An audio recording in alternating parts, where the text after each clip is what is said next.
ગુજરાતમાં 108 ઇમરજન્સી સેવાની 800 જેટલી રોડ એમ્બ્યુલન્સ, 2 બોટ એમ્બ્યુલન્સ અને 1 એર એમ્બ્યુલન્સ કાર્યરત છે.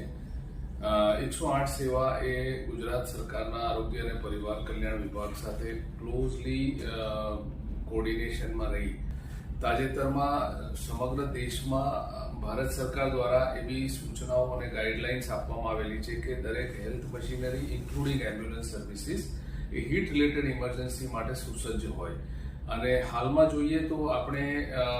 ગુજરાતની વાત કરવામાં આવે તો મર્ક્યુરી લેવલ 45 ડિગ્રી કરતાં પણ વધારે અને ક્યારેક કેટલાક સિટીમાં 46 ડિગ્રી સુધી પણ આપણે જોઈ શક્યા છીએ. અને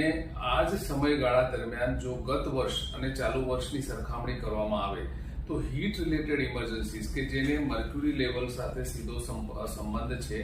એમાં ખાસ કરીને હાઈ ફીવરના કેસીસ, વોમિટિંગ, ડાયરિયાના cases, unconsciousness, non responsive patient અને ડિહાઇડ્રેશન, હીટ સ્ટ્રોક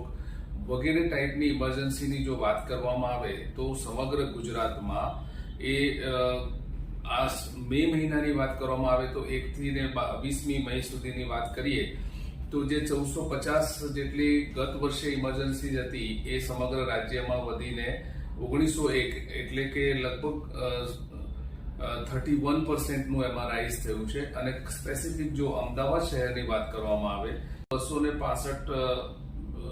રહેનારી ઇમરજન્સીઝ વધીને 394 એટલે કે એમાં લગભગ 48.68% જેટલો નોંધપાત્ર વધારો અમદાવાદ શહેરમાં હીટ રિલેટેડ ઇમરજન્સીઝમાં અમને છેલ્લા 20 દિવસની સરખામણી વર્ષ ઉપરાંત વર્ષ કરવામાં આવે તો જોવા મળેલ છે. આ અંગે ગુજરાત સરકાર અને અમદાવાદ મ્યુનિસિપલ કોર્પોરેશન દ્વારા પણ હીટ એક્શન પ્લાન અન્વયે ઘણી બધી વ્યવસ્થાઓ કરવામાં આવેલી છે અને સાવચેતીના પગલાઓ માટે પણ લોકોને જાગૃત કરવામાં આવે છે. આમ છતાં પણ જો કોઈ ઇમરજન્સી ધ્યાન પર આવે તો 108 ઇમરજન્સી સેવાનો સંપર્ક કરી અને તાત્કાલિક મદદ પહોંચાડવા માટે 108 ડાયલ કરવા નમ્ર અપીલ છે. 108